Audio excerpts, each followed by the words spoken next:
What advice would you give to aspiring entrepreneurs who are just starting out and maybe they are interested in a similar path to yours? Just really to some of what we've been talking about, like dreamscape, like write it out, get clear, the who you're serving, understand that deeply and intimately. Make sure you're doing it for all the right reasons, because I think we tend to glorify a lot on social media on what it's like to be a founder or to be an entrepreneur, but a lot of the times it's not for the weary. That's for sure. So really get clear on why you're doing it. That was part of the excavation process. When I had a mentor look at me flat out and say, okay, why did you do, it wasn't Infuse, it was called something else at that time. And I went all in here, I was all analytical. Oh, it's a B2B problem. And she said, I'm going to ask you 5 more times till you get to your heart.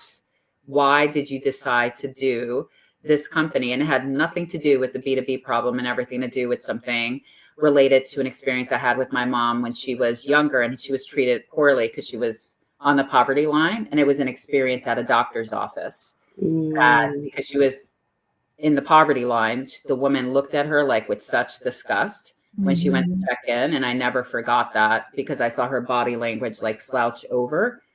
And so that's why communication is such a big thing for me. And that was the catalyst for that humanizing communication. Had nothing to, yes, it was a B2B problem, but it was something deeper than that. And I would say you have huge. Yeah. And I never got that connection before she had me dig and excavate that deep. I was still up here, not here. And everything I've done has been based on voice and communication throughout. Like, I just never realized, where did that fuel come from? And it came from that experience. So once you know that, that's like a superpower that you can inject into the business, but always go to who you're serving first. It's not about your cool tech. It's about you. It's about the customer that you're going to be serving, and understand that customer deeply, like get into the trenches with them to build for them, not what you think you should be building for them. And so where can people find you if they want to connect with you?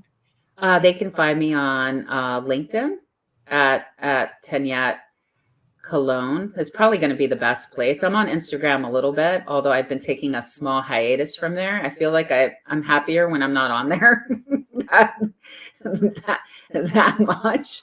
And even with LinkedIn, it's, I go through my seasons of creation and just pulling back a little bit, but it would be on LinkedIn is the best way to find me, and DM me. Wonderful. The other, you had talked about excavation. You mentioned that a couple of times. There is a great book that I would like to recommend before we wrap.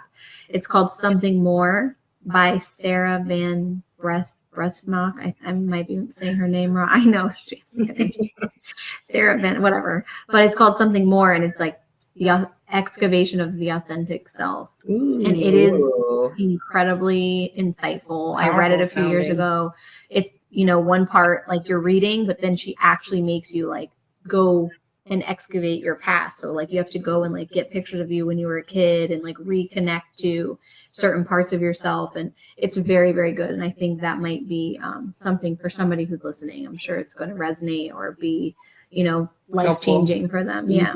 Yeah. And I think from the entrepreneurial side, a book that I've recommended for, people that are developing into Web3 and all this stuff now is Sacred Economics. I can't bring up this book enough because it's by Charles Eisenstein. It allows people to see how we arrive to this space and why we're at the age of reunion right now, which is why you're hearing people talk about ecosystems and all of that. But that will help to prepare people to understand how did we arrive if you're looking to shift things, especially.